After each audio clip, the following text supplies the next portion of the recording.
ಓಂ ಶ್ರೀ ಗುರುಭ್ಯೋ ನಮಃ. ಸರ್ವೇ ಜನೋ ಸುಖಿನೋ ಭವಂತು.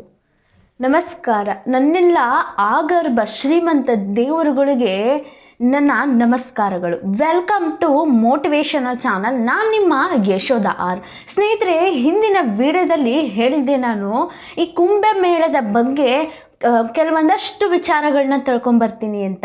ಸೊ ಅದ್ರ ಬಗ್ಗೆ ಇವತ್ತು ಮಾತಾಡ್ತಾ ಹೋಗೋಣ. ಈ ಕುಂಭಮೇಳ ಅಂದ್ರೆ ಏನು, ಈ ಮಹಾಕುಂಭಮೇಳ ಅಂದ್ರೆ ಏನು, ಇದು ಯಾಕೆ ಹೆಚ್ಚಿನದಾಗಿ ಉತ್ತರ ಪ್ರದೇಶದಲ್ಲಿ ನಡೆಯುತ್ತೆ, ನಮ್ಮ ಕರ್ನಾಟಕದಲ್ಲಿ ಯಾಕೆ ನಡೆಯಲ್ಲ, ಸೊ ಈ ಪ್ರೆಸೆಂಟ್ ಕುಂಭಮೇಳ ನಡೀತಕ್ಕಂತಹದ್ದು ಯಾವಾಗ ಪ್ರಾರಂಭವಾಗಿದ್ದು, ಯಾವಾಗ ಅದು ಮುಕ್ತಾಯ ಆಗೋದು, ಯಾವಾಗ ಇಲ್ಲಿ ಕೋಟಿ ಕೋಟಿ ಜನರು ಬರ್ತಾರೆ, ಅಲ್ಲದೆ ನಾಗಸಂದುಗಳು ಅಘೋರಿಗಳೆಲ್ಲ ಬರ್ತಾರೆ.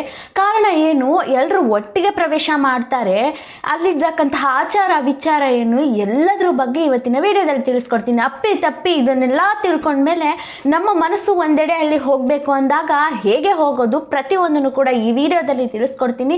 ದಯವಿಟ್ಟು ವಿಡಿಯೋನ ಎಲ್ಲೂ ಸ್ಕಿಪ್ ಮಾಡದೆ ಪೂರ್ತಿಯಾಗಿ ನೋಡಿ. ಯಾಕಂದರೆ ಇಂಥದ್ದಂತೂ ನಮ್ಮ ಕರ್ನಾಟಕದ, ನಮ್ಮ ಕಲಿಯುಗದ ಮಹತ್ವವಾದಂಥ ವಿಚಾರವನ್ನು ಒಮ್ಮೆ ತಿಳ್ಕೊಳ್ಳಿ. ಎಲ್ಲೂ ವಿಡಿಯೋನ ಸ್ಕಿಪ್ ಮಾಡದೆ ಪೂರ್ತಿಯಾಗಿ ನೋಡ್ಕೊಳ್ಳಿ. ಈ ಕುಂಭಮೇಳ ಎಲ್ಲಿಂದ ಹುಟ್ಟುತ್ತಾ ಬಂತು, ಆಚಾರ ವಿಚಾರ ಏನು, ಕಾರಣ ಏನು, ಪ್ರತಿಯೊಂದನ್ನು ತಿಳ್ಕೊಳ್ತಾ ಹೋಗೋಣ. ಸ್ನೇಹಿತರೆ, ದಯವಿಟ್ಟು ವಿಡಿಯೋ ಇಷ್ಟ ಆದರೆ ಒಂದು ಲೈಕ್ ಮಾಡಿ, ಹಾಗೆ ಇಂಥ ಒಂದು ಮಹತ್ವವಾದಂಥ ವಿಚಾರವನ್ನು ಎಲ್ರಿಗೂ ಶೇರ್ ಮಾಡಿ.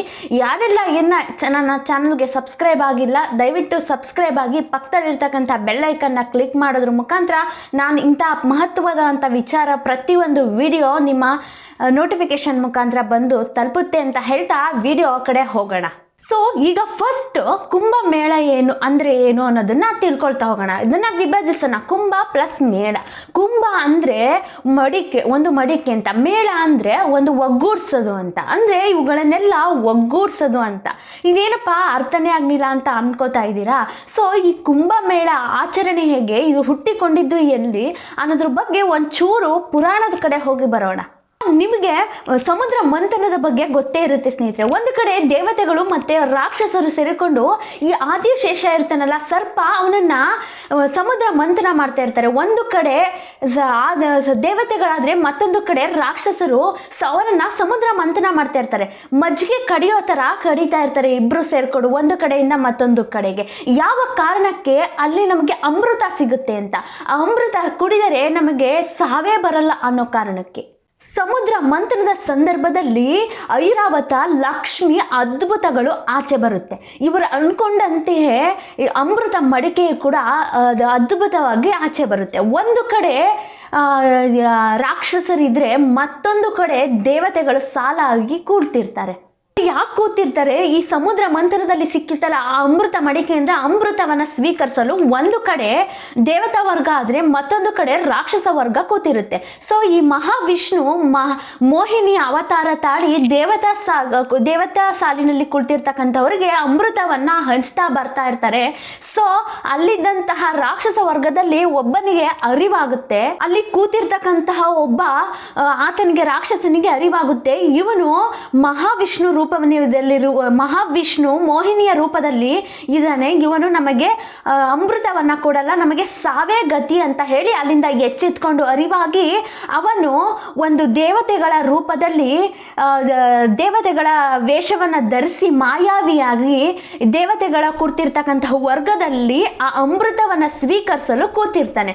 ಸೊ ಅದೇ ರೀತಿ ಈ ಮಹಾವಿಷ್ಣು ರೂಪದಲ್ಲಿರ್ತಕ್ಕಂಥ ಈ ಮೋಹಿನಿ ರೂಪದಲ್ಲಿರ್ತಕ್ಕಂಥ ಮಹಾವಿಷ್ಣು ಏನು ಮಾಡ್ತಾನೆ, ಆತನಿಗೆ ದೇವತೆ ರೂಪದಲ್ಲಿರ್ತಕ್ಕಂತಹ ಮಾಯಾವಿಗೆ ಆ ಅಮೃತವನ್ನು ಹಂಚಲು ಬಂದಾಗ ಅಮೃತವನ್ನು ಹಂಚ್ತಾನೆ. ಇನ್ನೇನು ಗಂಟ್ಲು ಒಳಗಡೆ ಇಡಬೇಕು ಅಷ್ಟರಲ್ಲಿ ಸೂರ್ಯ ಚಂದ್ರ ಇಬ್ಬರು ನೋಡಿರ್ತಾರೆ. ತಕ್ಷಣ ಬಂದು ಆ ಸೂರ್ಯ ಚಂದ್ರರಿಬ್ಬರು ವಿಷ್ಣುವಿಗೆ ಹೇಳ್ತಾನೆ, ನೀವು ರಾಕ್ಷಸರಿಗೆ ಅಮೃತವನ್ನು ಕೊಡ್ತಾ ಇದ್ದೀರಾ, ಅವರು ಮಾಯಾವಿ ವೇಷದಲ್ಲಿರ್ತಕ್ಕಂತಹ ಒಬ್ಬ ರಾಕ್ಷಸನಿಗೆ ಅಂತ ಹೇಳಿದಾಗ ತುಂಬ ಸಿಟ್ಟುಗೊಳ್ತಾನೆ ಆ ಮಹಾವಿಷ್ಣು. ಕೋಪಗೊಂಡ ಮಹಾವಿಷ್ಣು ತನ್ನ ಸುದರ್ಶನ ಚಿತ್ರದಿಂದ ಅವನ್ನ ಪ್ರಯೋಗಿಸ್ತಾನೆ. ಆ ಪ್ರಯೋಗಿಸಿದಾಗ ಅವನ ರುಂಡ ಮುಂಡ ಬೇರೆ ಬೇರೆ ಆಗುತ್ತೆ. ಪ್ರೆಸೆಂಟ್ ಅದೇ ರಾಹು ಕೇತು. ಈ ಸೂರ್ಯ ಚಂದ್ರನಿಗೆ ಅವಾಗವಾಗ ಯಾಕೆ ಸಂಕಷ್ಟಗಳು ಬರುತ್ತೆ ಅಂತ ಅಂದರೆ ಇದೇ ಕಾರಣಕ್ಕೆ, ಇದೇ ಗ್ರಹಗಳು ರಾಹು ಕೇತುಗಳು ಇದೇ ಕಾರಣಕ್ಕಾಗಿ ಸೂರ್ಯ ಚಂದ್ರರಿಗೆ ಅವಾಗವಾಗ ಸಂಕಷ್ಟವನ್ನು ಕೊಡುತ್ತೆ. ಸೊ ಇದಾದ ಮೇಲೆ ದೇವತೆಗಳು ರಾಕ್ಷಸರಿಗೆ ಅಮೃತವನ್ನ ಕೊಡಲ್ಲ. ಈ ಅಮೃತವನ್ನ ಕೊಟ್ಟರೆ ಅವರಿಗೆ ಸಾವೇ ಬರವಲ್ಲ, ಅಟ್ಟಹಾಸವನ್ನ ಮೆರೀತಾರೆ, ದೌರ್ಜನ್ಯಗಳನ್ನ ಮಾಡ್ತಾರೆ ಅಂತ ಹೇಳಿ ರಾಕ್ಷಸರಿಗೆ ಆ ಅಮೃತ ಮಡಿಕೆಯನ್ನ ಕೊಡಲ್ಲ. ಈ ಅಮೃತ ಮಿಕ್ಕಿ ಉಳಿದ ಅಮೃತವನ್ನು ಏನು ಮಾಡಬೇಕು ಅಂತ ಯೋಚನೆ ಮಾಡ್ತಿರುವಾಗ ಈ ದೇವತೆಗಳ ರಾಜ ಇರ್ತಾನಲ್ಲ ಇಂದ್ರನ ಮಗ ಜಯಂತನ ಹತ್ರ ಹೋಗ್ಬಿಟ್ಟು ಈ ಅಮೃತ ಮಡಕೆಯನ್ನ ನೀನು ಹೇಗಾದ್ರೂ ಮಾಡಿ ರಕ್ಷಣೆ ಮಾಡು ಅಂತ ಹೇಳಿ ಜಯಂತನ ಕೈಲಿ ಆ ಅಮೃತ ಮಡಿಕೆಯನ್ನ ಕೊಡ್ತಾರೆ.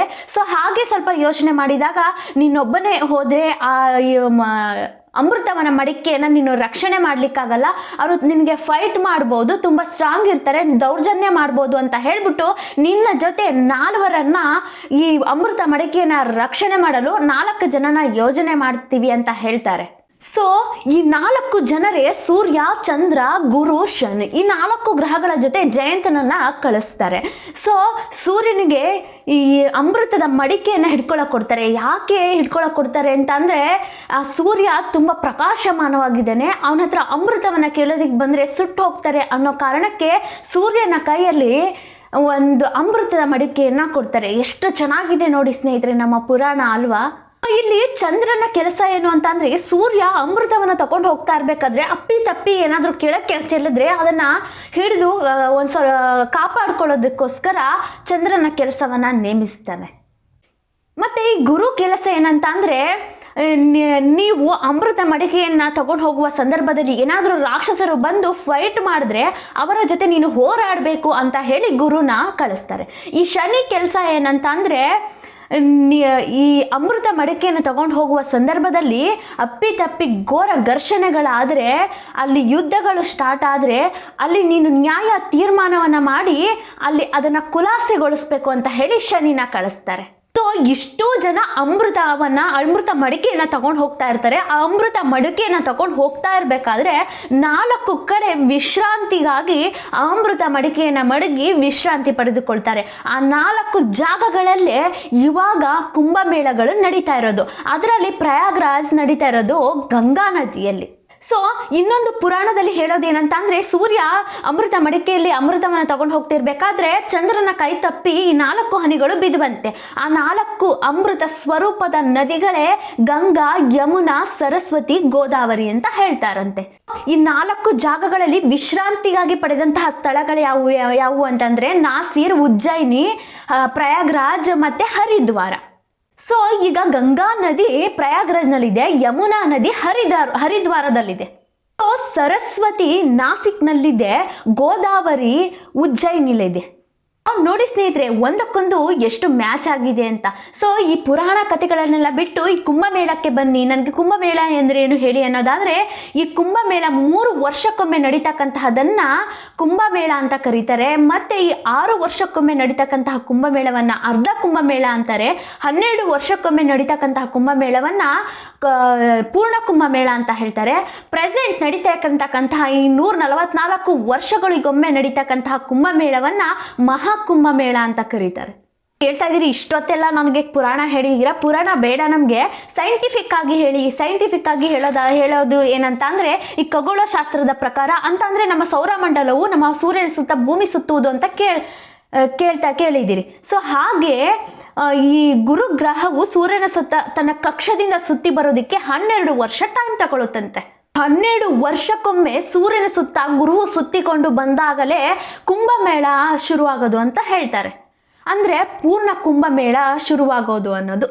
ಅದೇ ರೀತಿ ಸೂರ್ಯನ ಸುತ್ತ ಗುರುವು 12 ವರ್ಷಕ್ಕೊಮ್ಮೆ ಸುತ್ತಿಕೊಂಡು ಬಂದಾಗ 12 ಸಲ ಸುತ್ತಿಕೊಂಡು ಬಂದಾಗ ತನ್ನ ಕಕ್ಷದಿಂದ ಸೂರ್ಯನ ಸುತ್ತ 12 × 12 144 ವರ್ಷ ಪ್ರೆಸೆಂಟ್ ನಡೀತಾ ಇರ್ತಕ್ಕಂತಹ ಈ ಮಹಾ ಕುಂಭಮೇಳ ಅಂತ ಕರೀತಾರೆ ಇದನ್ನ. ಅದು ಯಾಕೆ ಅಲ್ಲೇ ನಡೆಯುತ್ತೆ ಅನ್ನೋದ ಕೇಳೋದೆ ಆದ್ರೆ ನೀವು ಕಾರಣ ಇದೆ. ಸೊ ಈ ಜನವರಿ 29ನೇ ತಾರೀಕು ಒಂದು ಅಮಾವಾಸ್ಯೆ ಬರುತ್ತೆ, ಅದೇ ಮಾಘ ಅಮಾವಾಸ್ಯೆ. ಈ ಅಮಾವಾಸ್ಯೆ ಆರಂಭ ಆಗೋ 3 ಗಂಟೆ ಮೊದಲು ಸೂರ್ಯ, ಚಂದ್ರ, ಗುರು, ಶನಿ ಈ 4 ಗ್ರಹಗಳು ಆಕಾಶಕಾಯದಲ್ಲಿ ಒಂದೇ ಸರಳ ರೀತಿಯಲ್ಲಿ ಕಾಣಿಸ್ಕೊಳ್ತಾರೆ. ಇದು 144 ವರ್ಷಗಳಿಗೊಮ್ಮೆ ಮಾತ್ರ ಸರಳ ರೇಖೆಯಲ್ಲಿ ಕಾಣಿಸ್ಕೊಳ್ತಕ್ಕಂತಹದ್ದು. ಈ ಹಿಂದೆ 1881ರಲ್ಲಿ ನಡೆದಿತ್ತಂತೆ, ಇವಾಗ 2025ರಲ್ಲಿ ನಡೀತಿದೆ, ಮುಂದೆ 2169ಕ್ಕೆ ನಡೆಯುತ್ತಂತೆ. ಸೊ ಈ ಅಮಾವಾಸ್ಯೆ ದಿನದಿಂದಲೇ ಈ ಸೂರ್ಯ, ಚಂದ್ರ, ಗುರು, ಶನಿ ಇವರು ಒಂದೇ ಸರಳ ರೇಖೆಯಲ್ಲಿ ಚಲಿಸೋದು ಅಮಾವಾಸ್ಯೆ ದಿನದಂದೇ. ಹಾಗೆ ಆ ಅಮಾವಾಸ್ಯೆ ದಿನದಂದೇ ಚಲಿಸಬೇಕಾದ್ರೇ ಕೂಡ ಈ ಮಹಾಕುಂಭ ಮೇಳ ನಡೀತಕ್ಕಂತಹದ್ದು. ಸೊ ಈ ಬೇರೆ ಟೈಮಲ್ಲಿ ಹೋದರೆ ಅವರು ಆ ಕಡೆ ಈ ಕಡೆ ಹೋಗ್ಬಿಡ್ತಾರೆ, ಆ ಕಡೆ ಈ ಕಡೆ ಚಲಿಸ್ಬಿಡ್ತಾರೆ. ಆವಾಗ ಇನ್ನು ಬರ್ತಕ್ಕಂತಹದ್ದು 144 ವರ್ಷಕ್ಕೆ, ಆಗ ಅಂದರೆ 2169ಕ್ಕೆ ಬರ್ತಾರೆ. ಆಗ ನಾವು ನೀವು ಎಲ್ಲ ಕಾಯ್ತಾ ಇರಬೇಕು. ನಮ್ಮ ಮಕ್ಕಳು ಕಾಯ್ತಾ ಇರಲ್ಲ ಬಿಡಿ, ಅದು ಬೇರೆ ಪ್ರಶ್ನೆ. ಇದು ಮುಖ್ಯವಾದಂತಹ ಮಾಹಿತಿ, ಅದ್ಭುತವಾದಂಥ ಮಾಹಿತಿ. ಇದರಿಂದನೇ ಈ ಸೂರ್ಯ, ಚಂದ್ರ, ಗುರು, ಶನಿ ಈ ಸರಳ ರೇಖೆಯಲ್ಲಿ ಆ ಅಮಾವಾಸ್ಯೆ ದಿನ ಸಮ್ಮಿಲನ ಆಗ್ತಾರೆ. ಇದನ್ನೇ ಆಚರಣೆ ಮಾಡ್ತಕ್ಕಂಥದ್ದು. ಇದರಿಂದನೇ ಈ ನಾಗಸಂದುಗಳು, ಅಗೋರಿಗಳು ಅಲ್ಲಿ ಮಿಂದೇಳ್ತಾರೆ. ಅಂದರೆ ಆ 4 ಗ್ರಹಗಳು ಸಮ್ಮಿಲನವಾದಾಗ ಅಲ್ಲಿ ಮಿಂದಿ ಹೇಳಿದ್ರೆ ಒಂದು ನಮ್ಮ ಪಾಪ ಕರ್ಮಗಳೆಲ್ಲ ಕಳೆಯುತ್ತವೆ ಅನ್ನೋ ಒಂದು ನಂಬಿಕೆ. ಯಾಕೆ ಅಲ್ಲೇ ಬಂದು ಸ್ನಾನ ಮಾಡ್ತಾರೆ ಅಂದರೆ, ಮುಳುಗಿ ಯಾಕೆ ಅಲ್ಲೇ ಹೇಳ್ತಾರೆ ಅಂದರೆ, ಗಂಗಾ, ಯಮುನಾ, ಸರಸ್ವತಿ ಈ ಮೂವರು ಸಂಧಿಸ್ತಾರೆ. ಅಂದರೆ ತ್ರಿವೇಣಿ, ಮೂವರು ಸೇರ್ತಕ್ಕಂತಹ ನದಿಯನ್ನು ತ್ರಿವೇಣಿ ಸಂಗಮ ಅಂತ ಕರೀತಾರೆ. ಸಂಗಮದಲ್ಲಿ ಮುಳುಗಿ ಎದ್ರೆ ಮಿಂದ್ ಹೇಳಿದ್ರೆ, ಯಾಕೆ ಮಿಂದ್ ಹೇಳ್ತಾರೆ ಅಂದರೆ, ನಮ್ಮಲ್ಲಿರ್ತಕ್ಕಂಥ ಒಂದು ಅನಿಷ್ಟಗಳು ಹೊರಗೆ ಹೋಗ್ತವೆ, ನಾವು ಶುದ್ಧಿ ಆಗ್ತೀವಿ, ಅನಿಷ್ಟದಿಂದ ಮುಕ್ತಿ ಆಗ್ತೀವಿ, ಪಾಪ ಕರ್ಮಗಳಿಂದ ಮುಕ್ತಿ ಆಗ್ತೀವಿ ಅನ್ನೋ ಒಂದು ನಿಜವಾದಂತಹ ನಂಬಿಕೆ. ಮುನೆ ಸಿದ್ಧಿ ಕೊಡ್ತಾಳೆ, ಸರಸ್ವತಿ ಬುದ್ಧಿ ಕೊಡ್ತಾಳೆ ಅಂತ. ಈ 3 ನದಿಗಳು ಸಮ್ಮಿಲನ ಆದಾಗ ನಮ್ಮೆಲ್ಲಾದಂತಹ ಮುಕ್ತಿ ಸಿಗುತ್ತೆ ಅಂತ ಒಂದು ಅನ್ನೋ ನಿಜವಾದಂತಹ ಪ್ರತೀತಿ ಅಲ್ಲಿ. ಹಾಗಾಗಿ ಮುಳುಗಿ ಹೇಳ್ತಾರೆ ನಾಗಸಂದುಗಳು, ಅಗೋರಿಗಳು ಎಲ್ಲರೂ ಕೂಡ. ಮತ್ತೆ ಈಗ ಬರ್ತಕ್ಕಂತಹ ಈ ಅಮಾವಾಸ್ಯೆಯ ಸ್ನಾನ ಮಾಘ ಅಮಾವಾಸ್ಯೆಯ ಸ್ನಾನ ಅಂತ. ಫೆಬ್ರವರಿ ಬಸಂತ ಪಂಚಮ ಸ್ನಾನ, ಫೆಬ್ರವರಿ ಮಾಘ ಪೂರ್ಣಿಮಾ ಸ್ನಾನ ಅಂತ. ಫೆಬ್ರವರಿ 26 ಈ ಶಿವರಾತ್ರಿ ಸ್ನಾನ ಅಂತ. ಅಲ್ಲಿ ಮುಕ್ತಾಯ ಆಗ್ತಕ್ಕಂತಹ ಸ್ನಾನ ಅದು. ಸೊ ಈ ಸ್ನಾನದ ಪ್ರಮುಖ ಮಹತ್ವ ಏನಂತಂದರೆ, ಪಾಪ ವಿಮೋಚನೆಗಾಗಿ, ಕರ್ಮಸಿದ್ಧಿಗಾಗಿ, ಶುದ್ಧಿಗಾಗಿ, ಮುಕ್ತಿಗಾಗಿ ಇವೆಲ್ಲ ಇಷ್ಟು ಪ್ರತೀತಿ ಇದೆ ಸ್ನೇಹಿತರೆ. ಒಟ್ಟಾರೆಯಾಗಿ ಎಷ್ಟೆಲ್ಲ ಅದ್ಭುತವಾದಂತಹ ಮಹತ್ವವಾದಂತಹ ಈ ಮಹಾಕುಂಭ ಮೇಳದಲ್ಲಿ ವಿಚಾರ ಆಗಿದೆ ಅಲ್ವಾ.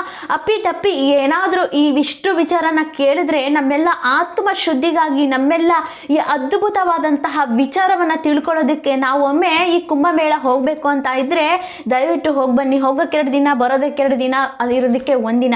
ಸಾಧ್ಯವಾದರೆ ನಾನು ಕೂಡ ಹೋಗಿ ಬರ್ತೀನಿ. ಯಾಕೆ ಮುಂದೆ ನಡೀತಕ್ಕಂತಹ ಕುಂಭಮೇಳದಲ್ಲಿ ನಾವು ಇರ್ತೀವೋ ಇರಲ್ವೋ ಗೊತ್ತಿಲ್ಲ. ಸೊ ಇಂತಹ ಒಂದು ಅದ್ಭುತವಾದಂತಹ ವಿಚಾರವನ್ನು ತಿಳ್ಕೊಂಡು ಬನ್ನಿ ಕುಂಭಮೇಳಕ್ಕೆ ಹೋಗ್ಬಿಟ್ಟು. ಅದು ಬಿಟ್ಟು ಅಲ್ಲಿ ಮೋನಾಲಿಸಾ ಬಗ್ಗೆ ತಿಳ್ಕೊಳಕ್ಕೆ ಹೋಗ್ಬೇಡಿ. ಜೀವನದ ಒಂದು ಪ್ರತೀತಿಯನ್ನು ತಿಳ್ಕೊಳ್ಳಿ. ಎಷ್ಟು ಚೆನ್ನಾಗಿದೆ ಅಲ್ವಾ ಪುರಾಣ.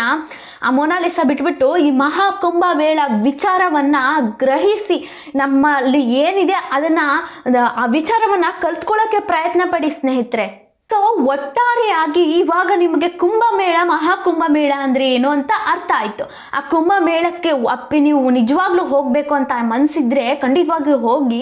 ನೀವು ಬೆಂಗಳೂರಿಂದ 2000 ಕಿಲೋಮೀಟರ್ ಆಗುತ್ತೆ. ನೀವು ಫ್ಲೈಟಲ್ಲಿ ಹೋಗ್ತೀನಿ ಅನ್ನೋದಾದರೆ 6 ತಾಸು ಆಗುತ್ತೆ. ಮತ್ತು ಕಾರಲ್ಲಿ ಹೋಗ್ತೀನಿ ಅನ್ನೋದಾದರೆ 2 ದಿನ ಆಗುತ್ತೆ. ಟ್ರೈನಲ್ಲಿ ಹೋಗ್ತೀನಿ ಅನ್ನೋದಾದರೆ 36 ಗಂಟೆಗಳ ಕಾಲ ಆಗುತ್ತೆ. ಖಂಡಿತ ಹೋಗಿ ವಿಸಿಟ್ ಮಾಡಿ ಇಂಥದ್ದೊಂದು ಅದ್ಭುತ ಮಹತ್ವವಾದಂತಹ ನಮ್ಮ ಜೀವನವನ್ನು ಪಾವನ ಮಾಡ್ಕೊಂಡು ಬನ್ನಿ ಅಂತ ಹೇಳಿ ಐ ಹೋಪ್ ನಿಮಗೆ ಈ ವಿಡಿಯೋ ಒಂದಷ್ಟು ಮಹಾಕುಂಭ ಮೇಳದ ಬಗ್ಗೆ ವರದಿಯನ್ನು ನಿಮಗೆ ತಲುಪಿಸಿದ್ದೀನಿ ಅಂತ ನಾನು ಭಾವಿಸ್ತಾ, ಈ ವಿಡಿಯೋ ಇಷ್ಟ ಆಗಿದ್ರೆ ದಯವಿಟ್ಟು ಒಂದು ಲೈಕ್ ಮಾಡಿ, ಶೇರ್ ಮಾಡಿ, ಹಾಗೆ ಸಬ್ಸ್ಕ್ರೈಬ್ ಆಗಿ ಅಂತ ಹೇಳ್ತಾ ಈ ವಿಡಿಯೋನ ಮುಗಿಸ್ತಾ ನೆಕ್ಸ್ಟ್ ವಿಡಿಯೋದಲ್ಲಿ ಸಿಗ್ತೀನಿ. ನಮಸ್ಕಾರ.